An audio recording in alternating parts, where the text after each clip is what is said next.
이 교회가 세상에서 이 부당한 비난을 받고 있을 때에 하나님의 내려진 처방은 선행이었습니다. 베드로전서 2장 12절 말씀 같이 읽어보겠습니다. 시작.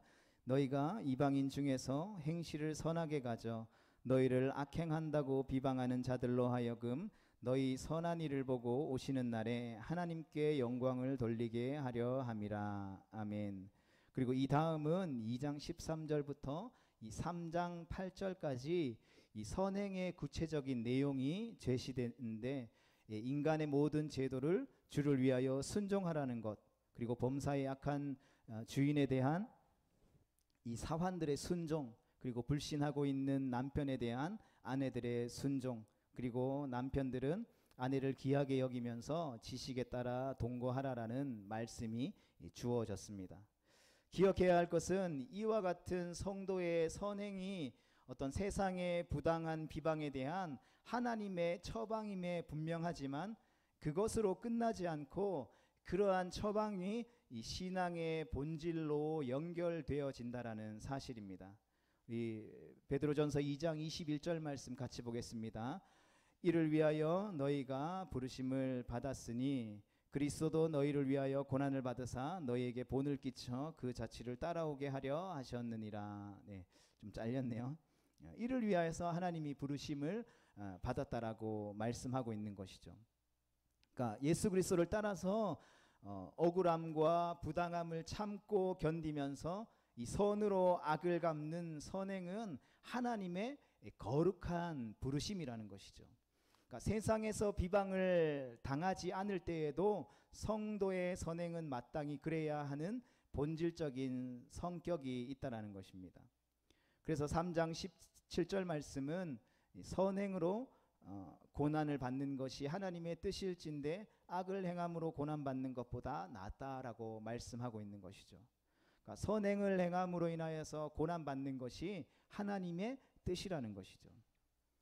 그러니까 선행이라고 하는 것은 특별한 시대에 특별한 문제를 위한 이 처방을 넘어서서 모든 시대와 모든 교회와 모든 성도를 향한 하나님의 보편적인 부르심이며 하나님의 뜻이다라고 말씀하고 있는 것이죠. 그리고 왜 우리가 이방인 중에서 선을 행해야 합니까? 이 선행으로 때로는 억울함과 부당함을 당할 수 있지만 결국에는 하나님의 축복을 이어받기 때문이라는 것이죠. 그러면 왜 선을 행하다가 고난받는 것이 복을 이어받는 것이다 라고 베드로 사도는 말씀하고 있습니까?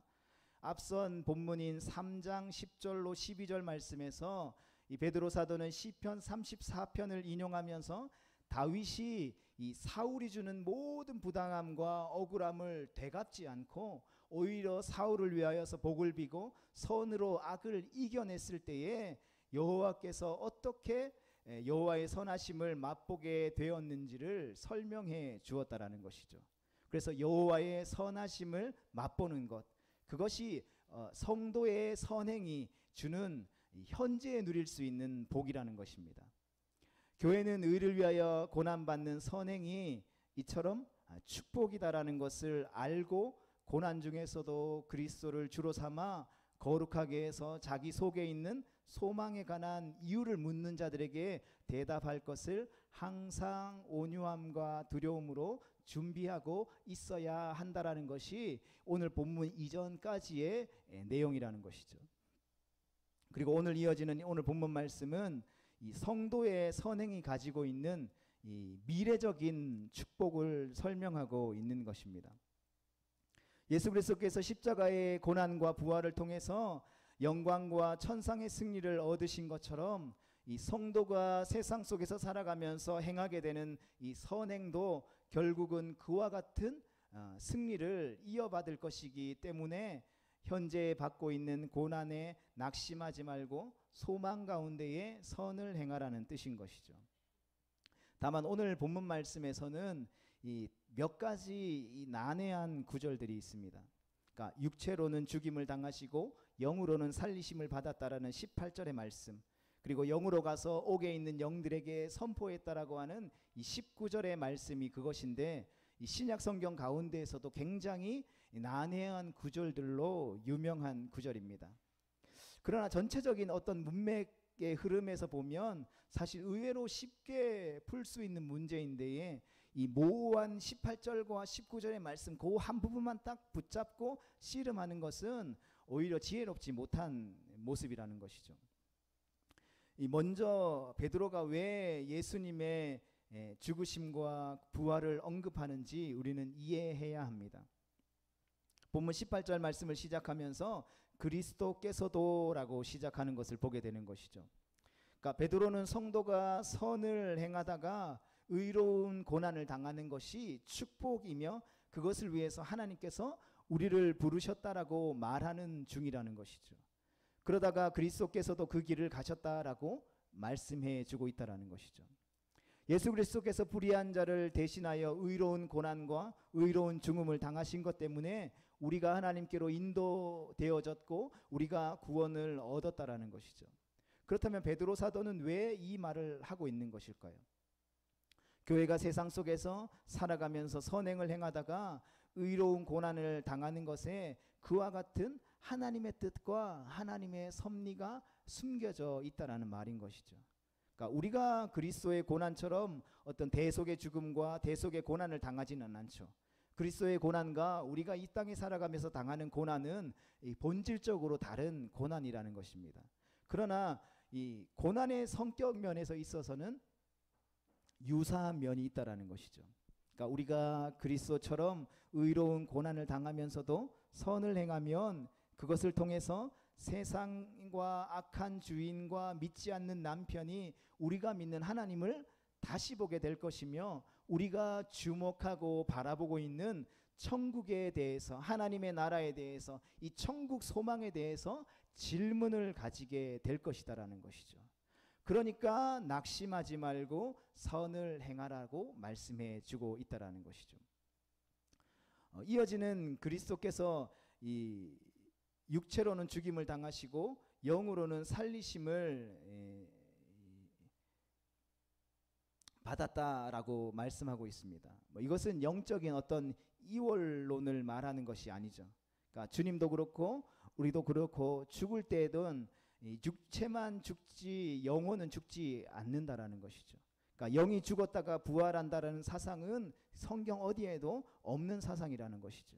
영혼은 불멸합니다. 그러니까 주님의 부활은 육체의 부활이었다라는 것이죠. 그러면 영으로 살리심을 받았다라는 것은 무슨 뜻입니까? 그러니까 이 말은 예수님께서 장사된 지 3일 동안 그리스도의 육체는 무덤 안에 있었고 영만 부활해서 음부로 가서 거기에 있는 영혼들에게 복음을 전했다, 이런 말이 아니라는 것이죠. 그러니까 한국교회 안에 그와 같은 해석이 의외로 많이 퍼져 있지만 그것은 성경 전체의 사상과 맞지 않다라는 것이죠. 그렇게 하면 사실 이 땅에서 꼭 우리가 복음을 들어야 할 이유가 없어지는 것이죠. 이것은 이 로마 카톨릭적 해석입니다. 그러니까 누가복음 16장 26절과 히브리서 9장 27절 말씀을 통하여서 우리 가운데 분명하게 말씀해 주고 있는 것이 진리가 무엇입니까? 사람에게는 한 번 죽는 것이 정해져 있고 그 후에는 심판이 있어서 다시금 복음을 들을 기회가 없다라고 분명하게 말씀하고 있다라는 것이죠.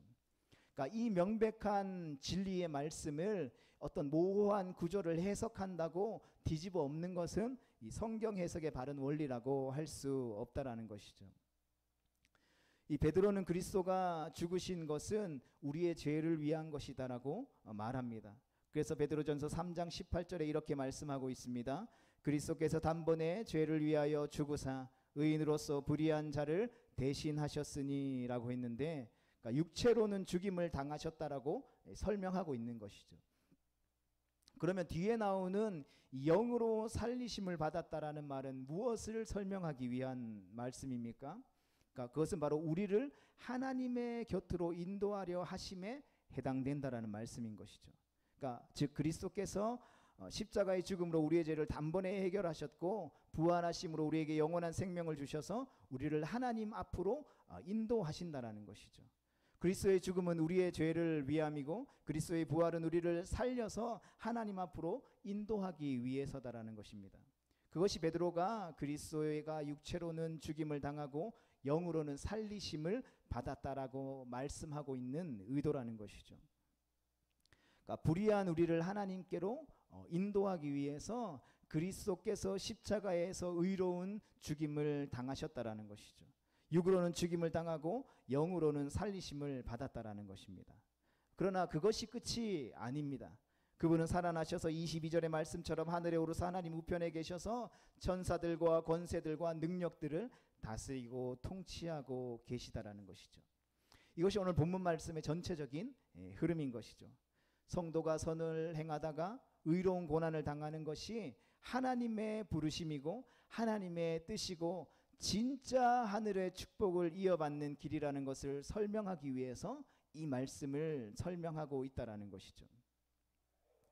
성도는 이 땅에서 믿음으로 살지만 고난을 당한다라는 것입니다. 선을 행함에도 불구하고 억울함과 부당함을 겪는다라는 것이죠. 그런데 우리만 그 길을 부름받았다면 억울할 수 있을 것입니다. 그러나 우리만 그 길로 부름받은 것이 아니고 우리가 바라보고 우리가 쫓아가는 믿음의 주여 온전하게 하시는 예수 그리스도께서도 이 길로 부름을 받으셨다라는 것이죠. 그리고 이 길을 걸어가셨다라는 것입니다.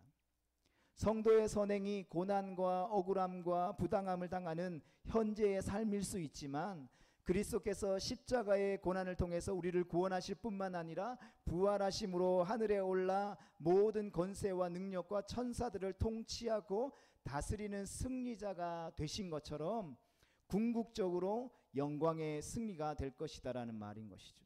그래서 성도의 선행이 궁극적으로는 영광의 승리가 될 것이다라는 것을 말씀해 주고 있다라는 것입니다. 그렇게 그리스도께서 선을 행하다가 고난을 당하셨지만 그 마지막은 어떻게 되었습니까? 천상의 승리라는 그 위로의 문맥 가운데에 이 19절 말씀에 보면 영으로 가서 옥에 있는 영들에게 선포하셨다라는 말이 우리에게 주어진 것이죠. 그리고 나서 갑자기 이 노아의 방주 이야기가 나오는 것을 보게 됩니다. 사탄은 예수님이 십자가에 못 박혀 죽으실 때에 모든 것이 끝났다라고 생각했습니다. 자신이 승리했다라고 생각했던 것이죠.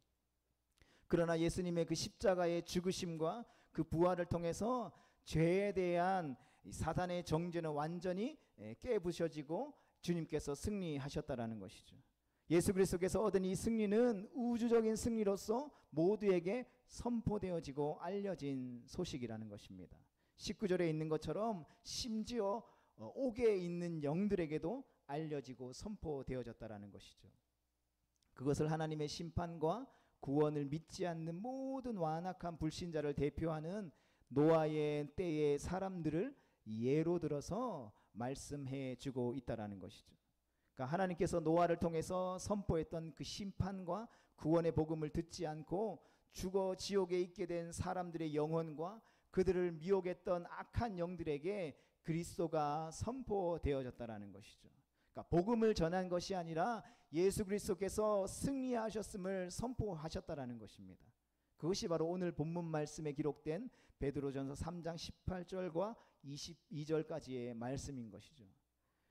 한마디로 의로운 고난으로 말미암아 승리하신 그리스도처럼 그리고 방주를 지으라는 하나님의 말씀에 순종하는 선을 행하다가 고난을 받았지만 결국에는 홍수의 심판 속에서 구원을 받은 노아와 그의 가족들처럼 우리가 이 땅에 부르신 삶의 자리에서 의로운 선을 행하다가 고난을 받는다 할지라도 결국 우리는 구원을 얻고 승리하게 되어 있다라는 완전한 승리를 선포하고 있다라는 것입니다.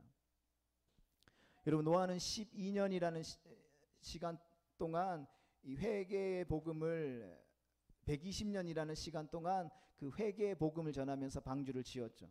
그러니까 하나님의 뜻에 순종하여서 선을 행했다라는 것이죠. 그런데 노아 당시에 사람들 가운데 아무도 노아의 말을 듣거나 노아가 짓는 방주를 주목하지 않았다라는 것입니다.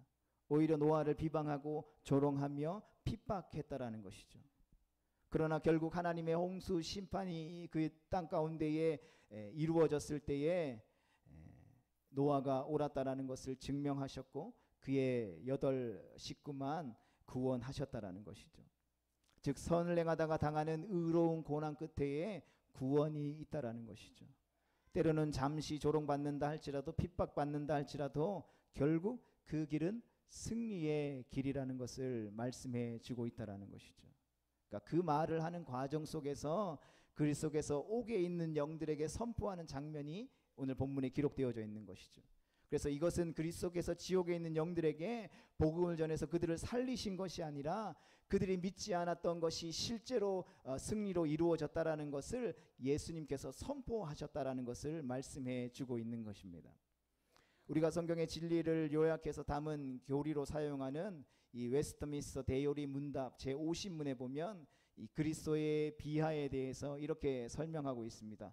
우리 하얀색 글씨를 같이 한번 읽어볼까요? 시작. 그리스도께서 죽으신 후 사흘 동안 죽은 자의 상태로 사망의 권세 가운데 계셨는데 그것을 다른 말로 음부에 내려가신 것이다라고 표현했다라고 설명하고 있는 것이죠. 물론 이 구절에 대해서 다르게 해석하는 해석도 있습니다. 어떤 사람들은 그리스도께서 구약의 성도들이 거하는 어떤 연옥의 개념, 음부에 내려가서 구약의 성도들에게 복음을 전하셔서 천국에 들어갈 길을 열어 놓으셨다라고 해석하기도 합니다. 또 어떤 사람들은 그리스도께서 십자가에서 지옥의 고통을 당한 것을 음부로 내려가신 것으로 설명한 것이다라고 해석하기도 한다라는 것이죠. 그러나 이 공교회의 신앙 고백이요, 이 장로교회의 표준 문서인 이 웨스트민스터 대요리 문답은 그러니까 음부로 내려가신 것을 그리스도의 장사됨과 잠시 동안 사망의 권세 아래 처함을 의미한다라고 가르치고 있다라는 것이죠. 그래서 우리가 성경을 읽고 또 성경을 보다 보면 난해한 구절들을 해석할 때에는 나의 어떤 생각에 옳은 대로 이 말씀을 해석하는 것이 아니라 이러한 공교회의 성경 해석의 도움을 받는 것이 필요하다라는 것이죠. 그래야 교회 안에 어떤 해석들이 통일되어지고 성도들이 혼란스럽지 않게 된다라는 것입니다. 이렇게 노아의 어떤 것들을 이야기한 이후에 이것을 세례로 사도 베드로는 연결시키는 것을 보게 됩니다. 우리 베드로전서 3장 21절 말씀을 같이 읽어보겠습니다. 시작. 물은 예수 그리스도께서 부활하심으로 말미암아 이제 너희를 구원하는 편이 곧 세례라. 이는 육체의 더러운 것을 제하여 버림이 아니요 하나님을 향한 선한 양심의 간군이라. 아멘. 이 세례는 이중적인 성격이 있습니다. 그러니까 노아의 방주로 비교하면 이 방주가 단순히 심판을 위해 물 위에 떠 있는 성격만 있는 것이 아니라 마른 땅을 향하여 나아가는 성격이 있는 것과 같다라는 것이죠. 그래서 세례가 그렇습니다. 그러니까 우리가 물로 세례를 받을 때 한편으로는 그리스도와 연합해서 죄에 대하여 죽는 것을 의미하죠. 그러나 그것으로 끝나는 것이 아니라 또 다른 한편으로는 이 세례를 통하여서 하나님에 대해서 살아나는 것을 또한 의미하고 있다라는 것이죠. 그러니까 육체의 더러움을 제하여 버린다라는 말은 죄에 대해 죽는 것이고, 이 하나님을 향한 선한 양심의 강구는 하나님을 향하여 살아난다라는 뜻을 가지고 있다라는 것이죠. 그것이 바로 이 물로 받은 세례의 의미인 것입니다. 그러니까 즉 육체의 더러운 것을 제하여 버림이 아니요라는 이 말씀은 이 성경에 기록된 어떤 헬라어의 용법상 그 자체를 부정하는 것이 아니라 그 뒤에 나오는 하나님의 선한 양심의 강구를 추가하는 것이다라고 받아들일 수 있는 것이죠. 그래서 물로 받은 세례가 단지 어떤 우리의 육체의 더러움을 씻어내는 죄에 대하여 죽는 이 소극적인 성격만을 가지고 있는 것이 아니라 하나님에 대해 살아나는 선한 양심을 갖고 하나님을 향하여서 적극적으로 나아가는 적극적인 요소가 함께 포함되어 있다라는 것이죠. 그렇다면 베드로는 왜 이 말을 성도들에게 하고 있습니까?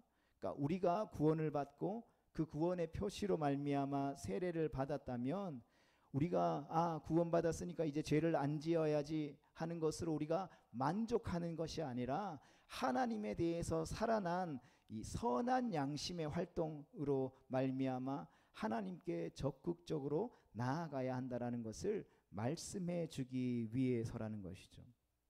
그러니까 성도의 선행이라고 하는 것은 세상의 비방에 대한 하나님의 처방전으로 끝나는 것이 아니라 구원받은 성도가 하나님으로부터 얻은 생명과 선한 양심으로 적극적으로 선을 행하는 방향으로 더욱더 전진해 나아가는 것을 말씀해 주고 있다라는 것이죠. 이것이 바로 구원의 시작을 알리는 예식이라는 것입니다. 그러니까 노아의 방주가 물 위에 떠서 홍수의 심판을 피하고 이제 마른 땅인 아라랏 산으로 가듯이 세례를 통해서 육의 더러운 것, 죄를 벗어버리는 동시에 하나님을 향하여 선한 양심을 가지고 간구하며 나아가는 믿음의 여정이 이제 적극적으로 시작되었음을 의미하고 있다라는 것이죠. 그것이 바로 이방인 중에 행실을 선하게 가져서 그들 가운데에 하나님의 생명과 은혜를 드러내도록 부름받은 성도의 선행이다라고 말씀하면서 이 선행에 대한 그리스도인의 선행에 대해서 이 베드로 사도가 결론을 맺고 있다라는 것이죠. 즉 우리가 구원받고 세상 속에 속한 그리스도인으로 살아가는 이 믿음의 여정 가운데에 현재 우리 삶에는 고난이 있을 수 있다라는 것이죠. 때로는 핍박과 어려움이 있을 수 있다라는 것이죠. 믿음으로 살고 소위 말해서 착하게 살아가고 있지만 그 착한 삶으로 인해서 오히려 핍박과 고난과 어려운 상황 가운데 우리가 처해질 수 있다라는 것이죠. 그렇지만 그 과정 속에서 우리는 여호와의 선하심을 맛보는 복을 누리게 된다라는 것이죠. 이 땅을 살아가면서. 그리고 이 길의 마지막은 예수 그리스도께서 그 죽음과 부활을 통하여서 영원한 승리를 쟁취하신 것처럼 이 하늘의 영광과 승리가 그 길을 동일하게 걸어가는 성도들의 삶 가운데에 보장되어져 있다라는 것을 우리 가운데에 말씀해 주고 있다라는 것이죠. 우리가 걸어가는 이 길 끝에 우리가 주의 승리를 보게 될 것이다라는 것입니다. 사랑하는 성도 여러분, 그러하기에 오늘도 우리를 부르신 삶의 자리 가운데 또 새롭게 허락하신 이번 한 주간도 그 영광의 날을 우리가 소망하며 믿음으로 부르신 삶의 자리 가운데에 나아갈 수 있게 되기를 축복합니다. 그리고 우리에게 부르신 삶의 자리에서 소극적인 것이 아니라 적극적으로 선한 양심을 따라 하나님의 말씀대로 살아내는 그 몸부림을 통하여서 하나님의 영광을, 하나님의 그 천국 소망을 우리뿐만 아니라 우리가 속하여서 함께 살아가는 그 공동체 가운데에 흘려보내고 나누고 소개해 줄 수 있는 거룩하고 복된 성도의 삶을 살아갈 수 있게 되기를 주님의 이름으로 축복합니다.